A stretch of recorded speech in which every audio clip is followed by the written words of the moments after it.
Hey guys, here is my RTR SCX 10.3 Gladiator. As you can see, I've done the front bumper and the winch.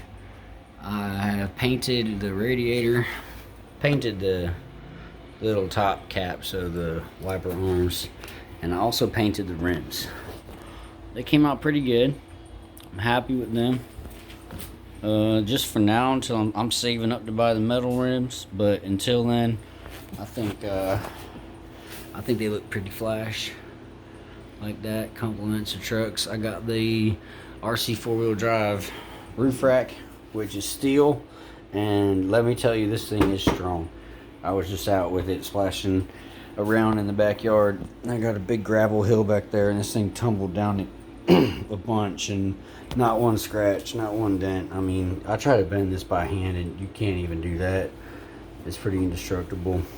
I have ordered the My Trick RC light kit.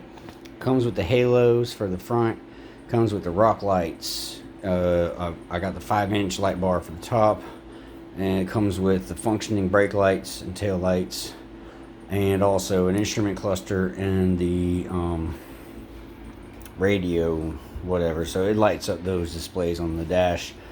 I am going to take off the tint on the two front windows so you can see the interior better once I get the lights. I don't know, I'll see what the lights look like once I get them in there, if they're bright enough. Ordered the back bumper with a tow hitch or with the receiver. It's the it is a RC four-wheel drive back bumper. It has the D-rings on it. I want to paint these D-rings or these clevises silver, so they kind of, stand out. And one thing, now this is the RTR. It came with the dig servo installed in the dig, for the dig. And I burned that out day one. I was driving around, pulling, acting like I'm pulling the e-brake, and I was digging around on some hills and just, driving with it in the dig, and I did get it wet, and I think that was it, because I've like pretty much fully submerged this thing a lot. There's a lot of water around here, and it's just what we do. So I burnt that servo out. And I when I first got this, it says it has 2-speed function. So let me pull this top off.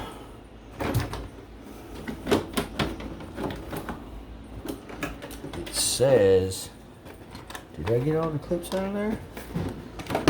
Why is this not coming off? That was on there. Alright. So, got the body to the side. And it's also on. Let me turn it off. So this linkage is what is when you buy it. When you buy the RTR, that linkage is all the way forward. That's a 2-speed linkage right there.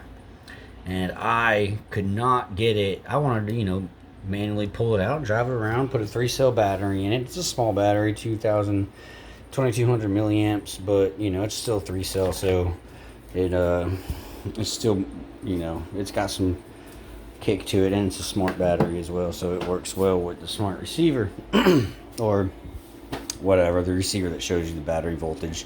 It's not too smart, it's just 3-channel that comes with it. Everybody's like, oh, it's so cool, it's got the thumb thing. That is pretty cool, but I mean, I'm gonna have to buy a better radio, because I want more than 3 channels. Anyways, I wanted to just manually slide that link out, just like that. So it goes in, that's low speed, which is a smaller pinion or smaller gear in there. And then you have your high speed, which is a larger gear. And I could not get that to move. And I asked the guys at the hobby shop, and then here's your dig function. Here's a crappy dig servo Spectrum, which burnt out the second it got a little bit of moisture in it. It's done.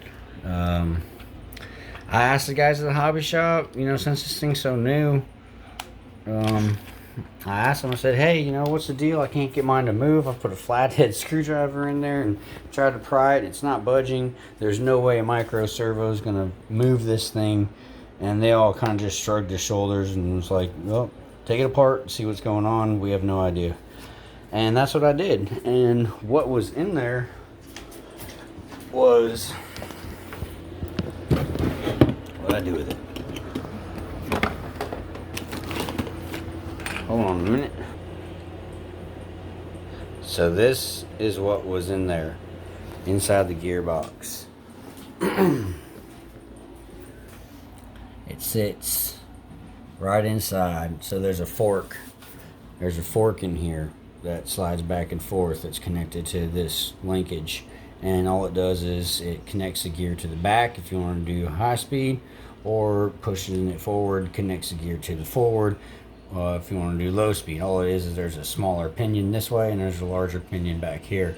And that's all you're doing is you're moving a drum gear back and forth. There's a drum gear back here, then it gets engaged by the fork. The fork has like a clutch kind of deal on it. It's got like tongue and groove.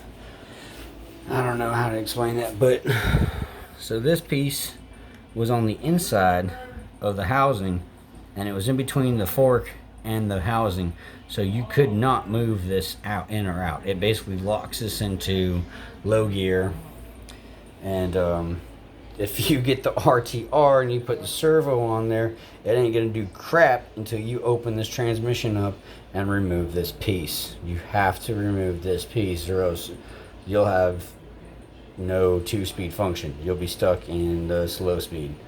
And I'll tell you what, there's a big difference between high and low, and if you have a 3-cell battery. If you're running a 2-cell on this, you're not gonna notice a lot. But if you have a 3-cell, I mean, it rolls over when you try to take a sharp turn. It's got a lot more juice to it. It lifts the front wheel off the ground. But yeah, that little booger right there, no one tells you about it. The hobby store guys had no idea about it. I had to open it up and figure it out on my own. And I'd say the level of difficulty of getting this piece out and getting the gearbox back together and functioning properly, maybe 5 out of 10. For me, it was, it just paid attention to where the gears came in and out, and what went where, and it was pretty easy.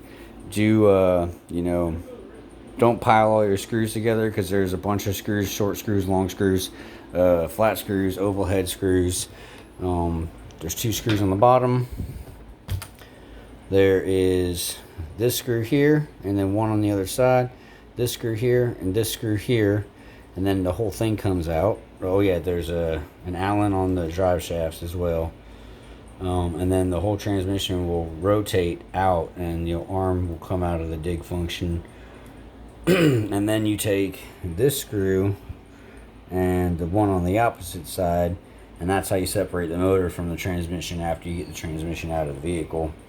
So keep all those screws together, because those are mounting hardware screws. And then for the transmission, you've got 2 long ones and 2 shorter ones that hold the transmission gearbox together on this side. And then you've also got to take it apart on this side as well, which is another 4, because you've got to get in there and hold the shaft down. You've got to hold, I use an Allen wrench to turn this side, but you've got to hold the other side with a pair of pliers, and you've got to turn this off. You've got to rotate it and spin it off so the shaft can slide out of the body, and then you can get this off of that and then put it back on and thread the control arm back on. If you don't understand that, then I don't know what to tell you. It's about as best as I can explain it without taking it apart. So good luck, have fun, rock on.